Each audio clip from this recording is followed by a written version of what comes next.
Hi, everyone, and welcome to Carol Loves Horror, the podcast where we talk about my favorite thing in the world, horror movies. On Carol Loves Horror, I dive into the history, production, and all of the hidden details within the movies we love. Now, let's get into the episode. This week, we will be discussing 2022's horror hit, Smile, and how psychology relates to the film and horror in general. I'm very excited to have one of my best friends on the podcast this week. Emily has studied psychology and sociology for 4 years and also puts up with horror movies for me. I am excited to speak with her about this movie. It is going to be a great conversation, but before we get into our analysis, let's establish some background on the film. This film was one of the most successful horror movies of 2022, following behind Jordan Peele's Nope. It was directed by Parker Flynn and is his feature directional debut based off of his 2020 short film, Laura Hasn't Slept. Smile follows Rose, who is a therapist working at a psychiatric ward. While working there, she meets a patient named Laura who has witnessed the suicide of one of her professors days earlier.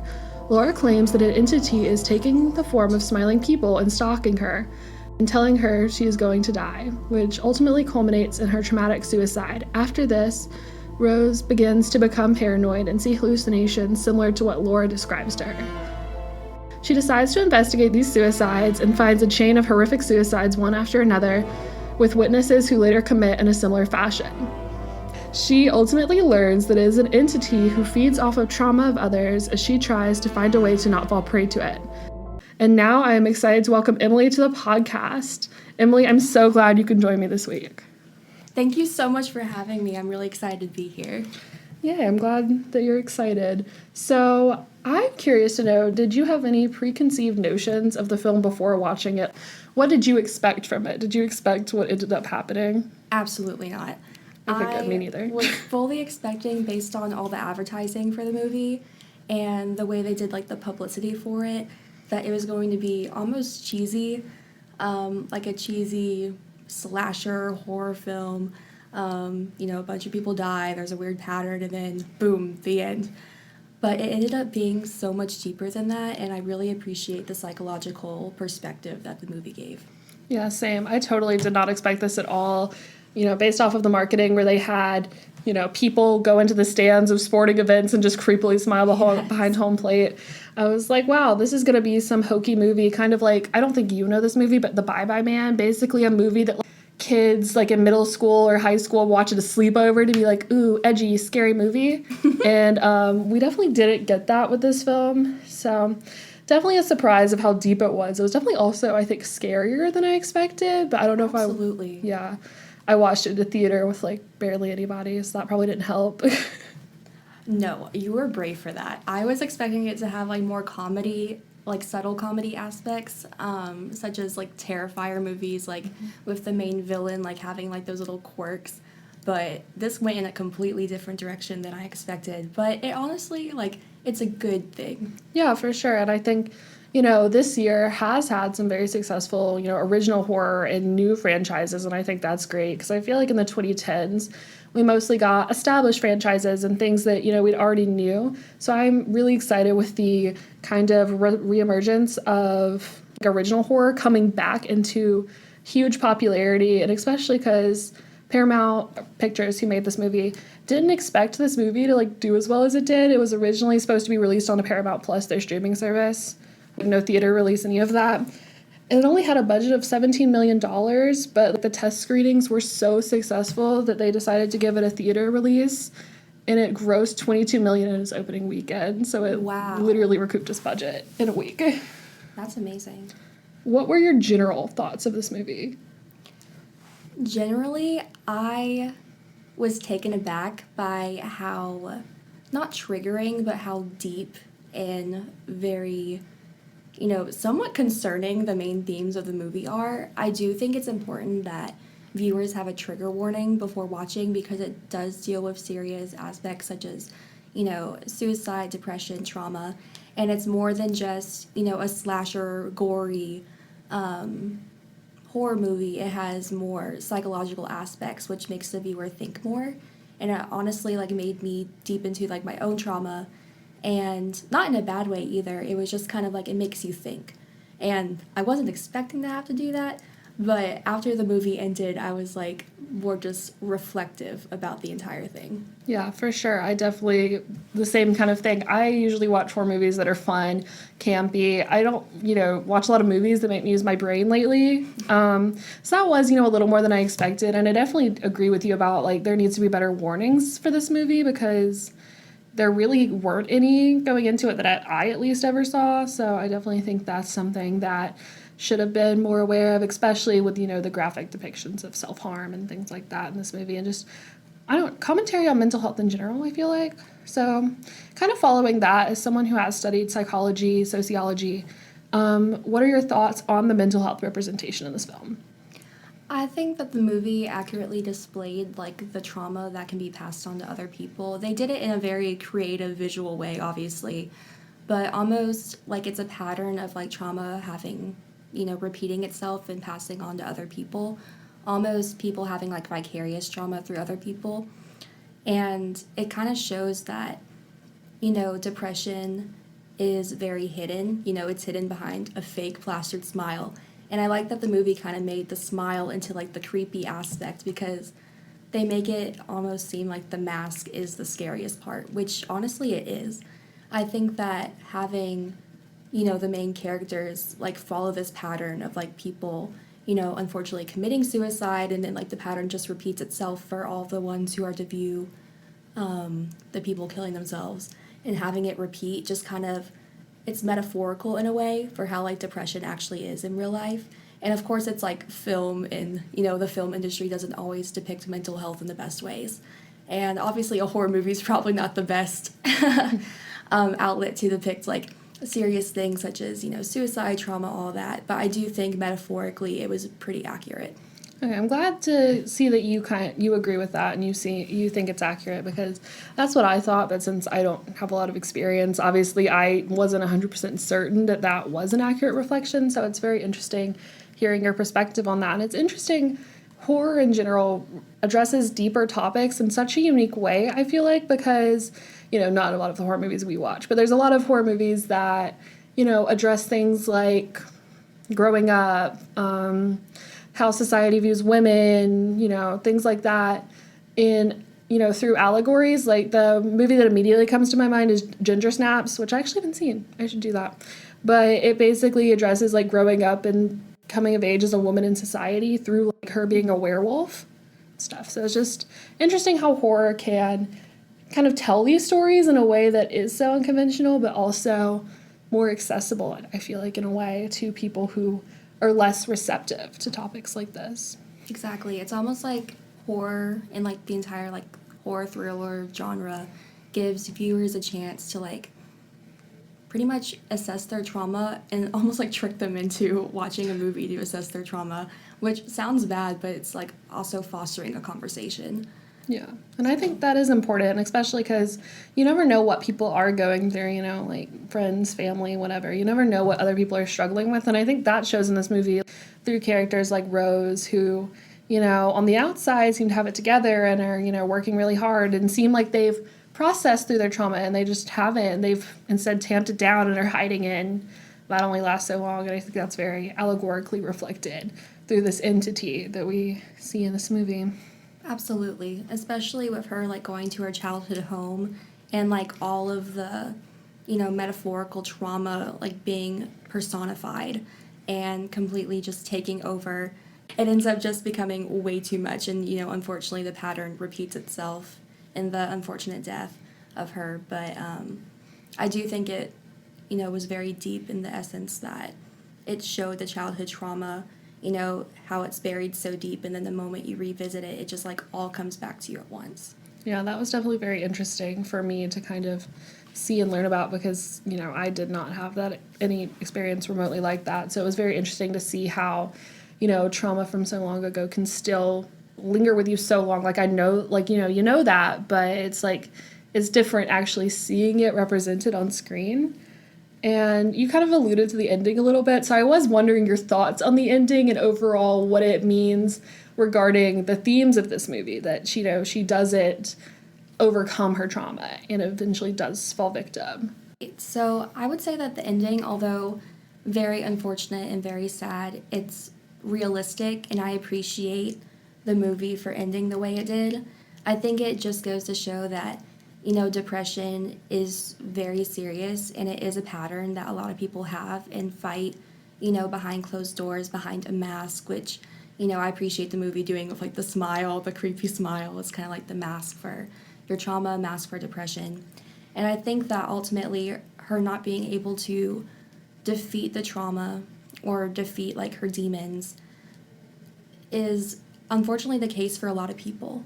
And you're not always going to have that happy ending. And I think that makes the ending that much more real. I don't think horror movies normally get a happy ending anyway, but this makes the viewer think more in terms of, oh, this is a real issue. And it makes the ending that much more like deep. Yeah, definitely. And I was actually like, generally when I watch horror movies, I feel like there's usually at least a hint of hope at the end, in the sense of, there's usually a final girl who survives and things like that. And I agree with you. I'm glad they didn't do it, even though it was kind of controversial, because like you said, it is unfortunately realistic. Like, it's a sad thing that it is, but it's one of those things where in a horror movie, you expect the whole good versus evil dichotomy and somebody to come out on top. And this time, that doesn't happen. And so I think it's definitely a good subversion of kind of a traditional horror expectation in the way of like a slasher, in the way of like a, an It Follows type of curse movie, which we don't see here, which I think definitely touches on the psychological elements for sure. Absolutely. And I feel like the audience reaction to it being more of a depressing, sad ending rather than a happy ending, and them having like that glimpse of hope and it kind of be taking away their hopes at the end of the movie, kind of mirrors how depression is in real life. You don't see a way out. Like, you don't really get that glimpse of hope, and if it's there, it almost like disappears very quickly based on like the trauma you have or like the thoughts that come in. So the way it like, and maybe this is just my own interpretation, just like the metaphorical aspects and the mirroring aspects, I just really appreciate. Yeah, definitely. And I think this film does address mental health in a way I've never seen in a horror film before, or even a film in general, personally, for me. I think, it does address something. I feel like that's like societally taboo in a way that is more approachable, but like it's still such a deep metaphor. The smiling is such an example of that, like, mask. And I love how in the beginning of the movie where Rose is at like her workplace, it was very like interesting, seeing her at work and seeing her kind of working herself to exhaustion to try to help others. And I love how in the background you can see all these smiley faces and on like her mug and everything. Like, it just shows that like smiling is supposed to be like happy, even though you can hide a lot behind a smile. And I think that's very interesting. 100%. And there's a lot of cool like little things you pick up on that I think are really neat, kind of in the background like that. Or in the movie, the people who are cursed are usually wearing very bright colors, while in contrast, Rose is wearing dark colors, so it kind of contrasts that like happy and sad thing in a very, traditional stereotypical way, which is very interesting. So, what are your thoughts on the mental health representation in general overall for this movie? In general, I feel like the movie did a very great job of, visually representing depression and trauma all together. I feel like by giving it the sad ending, it was very realistic, which kind of goes into how, depression is in real life and how a lot of your trauma can be buried. And so all of the memories that like you would have repressed can come back at once if you try and dive into your past and defeat the demons. So I thought that visually it was just very accurate in terms of that. I will say, however, like we talked about earlier, I feel like there needed to be more of a trigger warning for audience members. Like, we mentioned that some people watch like horror movies at sleepovers for like a fun, cheesy like sleepover slumber party activity. But what's going to happen when a middle schooler or, someone who has a lot of repressed trauma, just no matter what the situation is, watches the movie with, their friends, and they have a negative reaction because they weren't properly prepared for the content of the movie. And of course, like, the movie can do like, the ratings and like, 13 plus, 18 plus, and give like subtle warnings. But in terms of the content itself, I feel like there needs to be more of a trigger warning, because I'm 21 years old, and that was, like, low-key triggering for me. So in terms of, like, the mental health aspects, I feel like there need to be better warning, but in terms of the content of the movie itself, it was, I would say, very accurate. Yeah.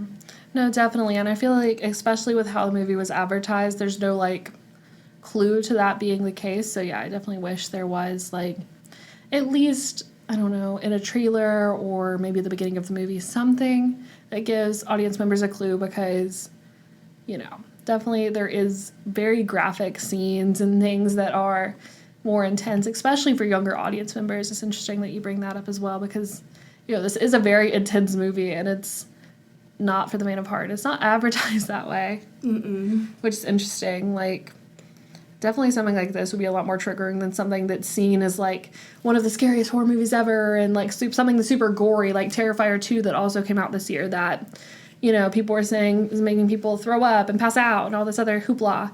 But, like, it's just because there's really intense gore, and obviously that also does impact people, but I feel like something like this is something that needs more awareness. Like, I feel like that one, people were like, oh my god, this movie's crazy, and it wasn't, like, that bad. Versus, like, this, there was no warning about it, even in, like, horror communities, and I feel like that's important to show and discuss. So, other than that, is there anything you would change about this movie, just in general, just for curiosity's sake? For the most part, I think that the movie, you know, I'm obviously not a filmmaker, so all the directorial decisions and, like, you know, the little hints with the smiley faces on the mug and, like, the bright versus dark colors, like you were saying, like, I personally didn't even notice that before, so I'm really happy that you, like, brought that up, because that was very interesting.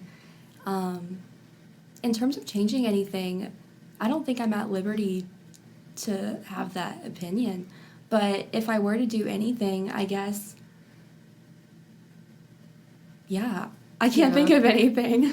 Yeah, I know that was a tough question, but I was just curious, because this movie overall was very well done, just in general as a movie, like, especially with a, you know, relatively low budget, all of the effects they did, and, you know, the gore and all of these things, and even, like, the entity. I'm glad they didn't show it more than once, but, like, all of it was well done. They were beautiful.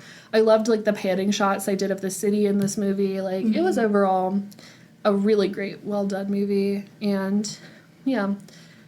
So, it was definitely scary, the entity, but I'm glad they didn't show it very much, because I feel like if they were, like, the whole time, like, that was there, it would get a little tired, but it was Absolutely. good. But that shot where, like, it climbs into her got me. Oh my gosh. That scared me. I hated that. Like, it was good, but oh, I loved it. I, like, couldn't stop looking at it. But it's so funny how much there's been, like, things that looked like that. Like, I know you haven't seen Barbarian, but there's a character in Barbarian that also kind of looks like that entity, like that, like, hag type of look. Oh, and that's absolutely been not. Common now, I which was is so clinging funny. to my teddy bear as the ripe age of 21. Oh, yeah. That was terrifying. Yeah. Is there any, like, final thoughts you have, or anything else you want to share regarding this film? I guess to anyone listening to this podcast, I would say that if you had any negative reaction to this movie, that is okay. I feel like the movie needed to do a better job of, you know, placing trigger warnings or explaining the content better. And I know that, you know, the main character was a psychiatrist herself. She's in the field of psychology. And a lot of people in the field of psychology and sociology, all that, end up, you know, joining the field, I'm just speaking from personal experience, to understand their own trauma and to learn how to prevent it from spreading to others, as well as preventing the pattern from repeating. And this movie definitely dwells into that. And unfortunately, the pattern repeats itself so much. And I would say to any viewers who, you know, are struggling out there, it's okay to ask for help. Just be open to receiving help. You don't have to fix it. You don't have to put on the fake smile. You don't have to pretend everything's okay. And you don't have to dwell into your past trauma by yourself, because as we can see, that does not help very much. Definitely 100%. So thank you for this discussion. I've very much enjoyed learning more about this movie from your perspective, and, you know, discussing important topics that horror fans, I feel like, don't typically discuss as often, because, you know, a lot of us are so desensitized to things, and, you know, just you have a different perspective that I really enjoyed hearing, and I think this conversation is really important and discusses some very important elements of film and things like that. And I think that's one of the best things we can discuss about movies and things like that, because they do have so much meaning, and, you know, the more you talk about it, the more you learn. And so I'm really glad we got to have this conversation. And thank you for your time. Thank you for having me. It's so important to have these conversations, so I appreciate you having this outlet for me to talk and for us to have this. I hope you have enjoyed listening to Carol Loves Horror. If you enjoyed the show, please consider rating and leaving reviews on Apple Podcasts and Spotify. Thank you in advance, and stay spooky.